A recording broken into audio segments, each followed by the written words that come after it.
하늘의 여왕 이난나는 사랑과 전쟁을 다스리는 가장 강한 여신 중 하나였습니다. 그런데 어느 날 그녀는 왕관과 목걸이, 권위의 표식들을 모두 걸친 채 저승의 문 앞에 섰습니다. 문은 7번 열렸고 열릴 때마다 하나씩 빼앗겼습니다. 왕관, 보석, 지팡이, 옷까지 마침내 모든 것을 잃고 저승의 여왕 에레쉬키갈 앞에 선 순간 이난나는 신이 아니라 시체가 되었습니다. 그리고 더 무서운 일은 부활한 뒤에 시작됩니다. 저승은 그녀를 그냥 놓아주지 않았습니다. 대신 죽을 사람을 하나 데려오라고 요구했기 때문입니다. 오늘 신화담에서는 고대 수메르의 가장 강렬한 이야기, 이난나의 저승 하강을 따라가 보겠습니다. 이 이야기는 여신이 죽었다가 살아나는 장면 때문에 흔히 성장과 부활의 신화로 소개됩니다. 하지만 원전의 끝까지 따라가면 조금 다른 얼굴이 보입니다. 누군가 금기를 넘었고 누군가는 애도하지 않았고 결국 대가는 엉뚱한 사람에게까지 번집니다. 이야기의 무대는 고대 메소포타미아입니다. 이름이 낯설다면 지금의 이라크를 먼저 떠올리면 됩니다.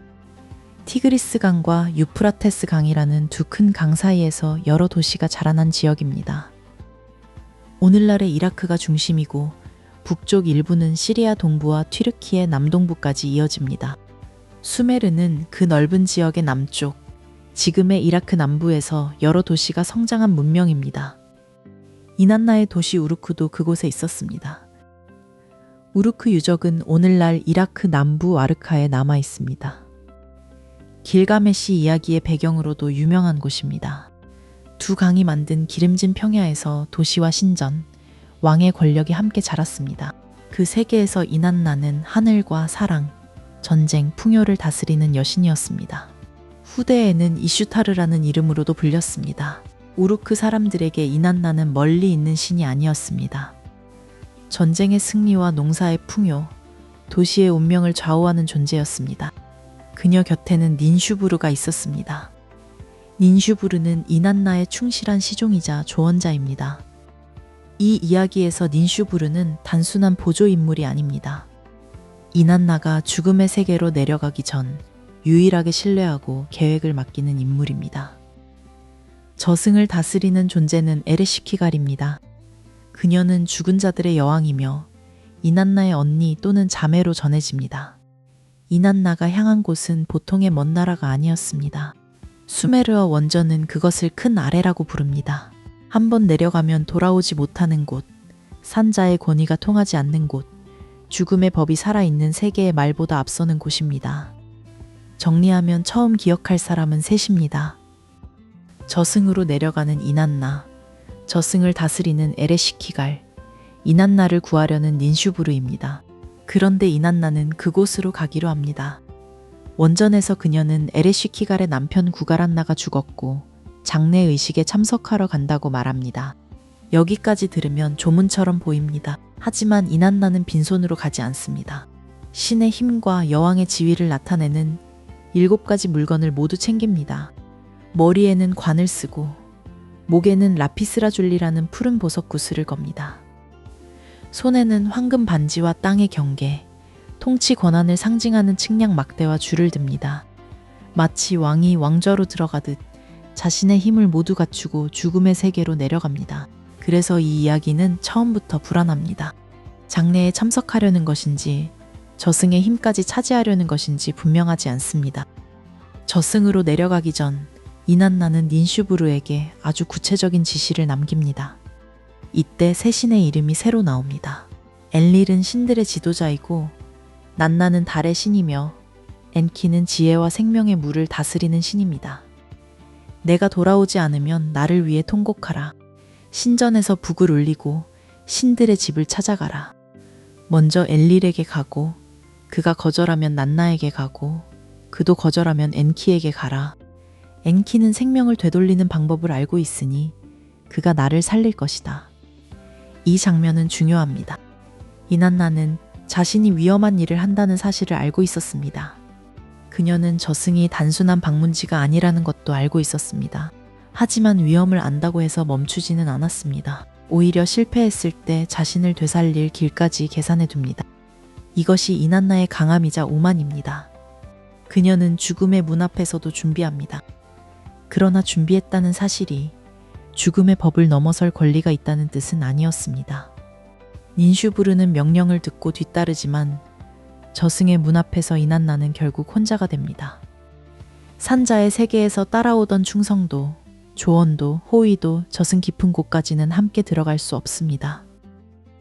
이난나는 간제르라는 저승 궁전 앞에 섭니다. 그리고 문을 지키는 네티에게 외칩니다. 문을 열라고. 나는 혼자 왔고 안으로 들어가고 싶다고. 네티가 묻습니다. 당신은 누구인가? 이난나는 대답합니다. 나는 이난나다. 네티는 다시 묻습니다. 왜 돌아오지 못하는 땅으로 왔는가? 왜 여행자가 돌아오지 않는 길에 마음을 두었는가? 이난나는 에레슈키갈의 남편 장례를 위해 왔다고 말합니다. 네티는 곧장 문을 열지 않고 저승의 여왕 에레슈키갈에게 보고합니다. 그 말을 들은 에레시키갈은 허벅지를 치고 입술을 깨물며 마음속에 말을 담습니다. 반가움이 아닙니다. 분노와 불편함에 가까운 반응입니다. 그리고 에레시키갈은 명령합니다. 저승의 7문을 잠그고 하나씩 열어라. 그녀가 들어올 때마다 옷과 장식을 벗겨라. 첫 번째 문이 열릴 때 이난나의 머리에서 관이 벗겨집니다. 이난나가 묻습니다. 이것은 무엇인가? 문지기는 답합니다. 이것은 저승에서 정한 규칙이다. 이난나여, 따지지 말라. 두 번째 문에서는 목걸이가 사라집니다. 세 번째 문에서는 가슴의 구슬이 사라집니다. 네 번째 문에서는 가슴 장식이, 다섯 번째 문에서는 황금 반지가, 여섯 번째 문에서는 측량 막대와 줄이, 일곱 번째 문에서는 여왕의 옷이 벗겨집니다. 문 하나가 열릴 때마다 그녀는 더 깊이 들어갑니다. 하지만 동시에 더 약해집니다. 산자의 세계에서 그녀를 이난나로 보이게 했던 표식들이 하나씩 떨어져 나갑니다. 권위는 문턱마다 멈춰섭니다. 저승은 그녀에게 말합니다. 여기서는 네가 누구였는지가 중요하지 않다고. 모든 것을 빼앗긴 이난나는 마침내 에레시키갈 앞에 섭니다. 원저는 그녀가 옷을 벗긴 채 몸을 낮춘 뒤 에레시키갈을 자리에서 일어나게 하고 그 옥좌에 앉으려 했다고 전합니다. 이 순간 이야기는 조문이 아니라 권력의 충돌이 됩니다. 살아있는 세계의 여왕이 죽은 자들의 여왕 앞에서 저승의 자리를 건드립니다. 그러자 아누나, 저승의 7 심판자가 그녀에게 판결을 내립니다. 그들이 바라보는 것은 죽음의 시선이고 말하는 것은 분노의 말이며 외치는 것은 무거운 죄의 외침입니다. 에레시키갈은 이난나를 죽입니다. 하늘의 여왕은 저승의 벽에 걸린 시체가 됩니다. 이 장면이 강렬한 이유는 단순히 여신이 죽었기 때문만이 아닙니다. 그녀가 가진 이름과 장식, 신의 힘을 나타내는 물건들이 죽음 앞에서 아무 힘도 쓰지 못했기 때문입니다. 저승은 이난나를 모욕하려고 벗긴 것이 아니라 자신들의 규칙을 지킨 것입니다. 살아있는 세계의 힘은 죽음의 세계에서 통하지 않았습니다. 그리고 이제 이야기의 무게는 닌슈부르에게 넘어갑니다. 3일 새밤이 지나도 이난나는 돌아오지 않습니다. 닌슈부르는 주인의 말을 잊지 않습니다. 그녀는 애도의 옷을 입고 신들의 집을 찾아갑니다. 먼저 신들의 지도자 엘릴에게 갑니다. 하지만 엘릴은 거절합니다. 이난나가 하늘의 힘에 이어 저승의 힘까지 원했으니 그곳에 남는 것이 당연하다는 뜻입니다. 다음으로 달의 신 난나에게 갑니다. 난나 역시 거절합니다. 저승의 힘을 차지하려고 내려간 사람이 어떻게 무사히 돌아오겠느냐는 말입니다. 마지막으로 닌슈부르는 엔키에게 갑니다. 엔키는 이난나의 행동이 옳았다고 말하지는 않지만 그녀를 걱정합니다. 그는 손톱 밑에 흙으로 쿠르자라와 갈라투라라는 두 작은 구원자를 만듭니다. 둘은 남자도 여자도 아닌 존재로 그려지며 몸이 작아 저승의 문틈을 지나갈 수 있습니다. 엔키는 그들에게 생명의 음식과 생명의 물을 줍니다. 죽은 사람을 되살리는 힘을 지닌 음식과 물입니다. 그리고 중요한 지시를 내립니다. 에레시키갈이 고통 속에 누워있을 것이다. 그녀가 아프다고 하면 너희도 아프다고 말하라. 그녀가 괴롭다고 하면 너희도 괴롭다고 말하라. 물과 곡식을 준다고 해도 받지 말고 벽에 걸린 시체를 달라고 하라. 여기서 이난나를 살리는 힘은 칼도 왕관도 명령도 아닙니다. 고통을 알아듣는 말입니다. 에레슈키갈은 분노한 심판자이면서 동시에 상실과 고통 속에 있는 존재입니다. 그녀의 고통을 따라 말해준 이들에게 그녀는 보상을 약속합니다. 그들이 요구한 것은 벽에 걸린 시체, 곧 이난나의 몸이었습니다. 생명의 음식과 물이 뿌려지고 이난나는 다시 일어납니다. 하지만 부활은 끝이 아니었습니다. 이난나가 저승에서 올라오려 하자 아누나가 붙잡습니다. 누구도 저승에서 그냥 올라간 적은 없다. 올라가려면 대신 내려올 자를 내놓아라. 이 말이 이야기의 두 번째 공포입니다. 죽음을 되돌릴 수는 있습니다. 하지만 죽음의 질서는 공짜로 무너지지 않습니다. 누군가 살아나면 누군가는 내려가야 합니다. 갈라 악령들이 이난나를 따라붙습니다. 그들은 먹지도 마시지도 않고 아이를 부모의 무릎에서 빼앗고 신부를 시댁에서 끌어내는 무서운 존재들로 묘사됩니다. 저승의 사자들입니다. 그들은 먼저 닌슈부르를 데려가려 합니다. 하지만 이난나는 막습니다. 닌슈부르는 나를 위해 먼지 속에 앉아 더러운 옷을 입고 애도했다고 말합니다. 충성한 자를 넘길 수 없다는 것입니다. 그 다음에도 이난나는 자신을 위해 애도한 이들을 보호합니다. 이 장면에서 이난나는 차갑기만 한 여신이 아닙니다. 누가 자신을 위해 슬퍼했는지 압니다. 슬픔은 이 이야기에서 생명을 가르는 증거가 됩니다. 그런데 마지막에 두무지가 등장합니다. 두무지는 이난나의 남편 또는 연인으로 전해지는 목자신입니다. 풍요와 목축, 젊은 생명력과 연결되는 인물입니다. 그런데 이난나가 돌아왔을 때 그는 애도의 옷을 입고 먼지 속에 앉아 있지 않았습니다. 그는 화려한 옷을 입고 웅장한 자리에 앉아 있었습니다. 이난나는 그를 봅니다. 그리고 죽음의 시선으로 바라봅니다. 분노의 말을 하고 무거운 죄의 외침을 냅니다. 얼마나 더 기다려야 하느냐. 그를 데려가라. 두무지는 곧장 받아들이지 않습니다. 그는 태양신 우투에게 호소합니다. 우투는 이난나의 형제이며 두무지와도 혼인관계로 연결된 신입니다. 두무지는 자신의 손과 발을 뱀처럼 바꾸어 달라고 빕니다. 악령들에게서 벗어나게 해 달라는 것입니다. 우투는 그의 눈물을 받아들입니다. 두무지는 잠시 도망칩니다. 하지만 저승의 추적은 쉽게 끝나지 않습니다. 이 이야기가 적힌 점토판은 마지막 부분이 깨져 있어 모든 문장이 남아있지는 않습니다.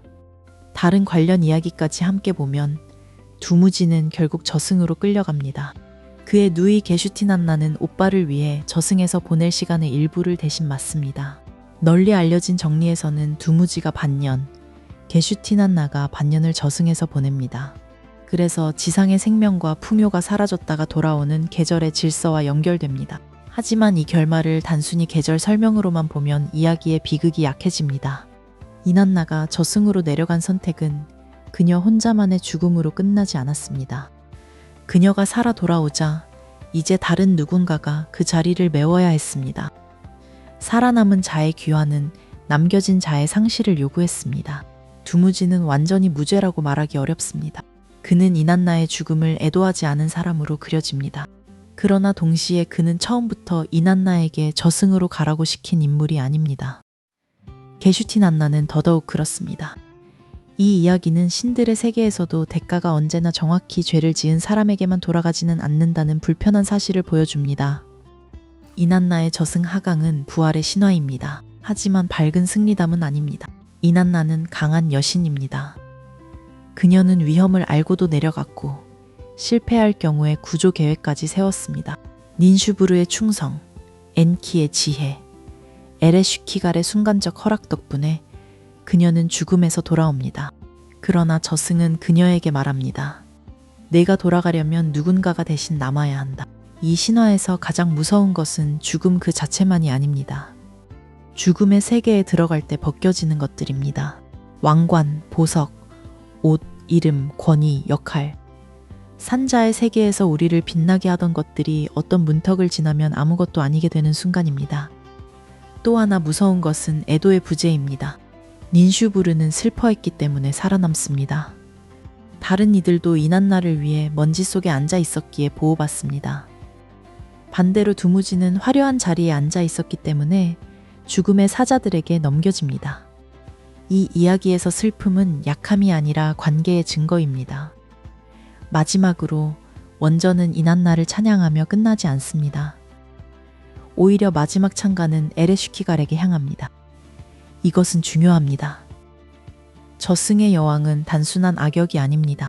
그녀는 자기 세계의 법을 지키는 존재이고 죽음의 질서를 대변하는 신입니다. 이난나가 아무리 강해도 그 법을 마음대로 무너뜨릴 수는 없습니다.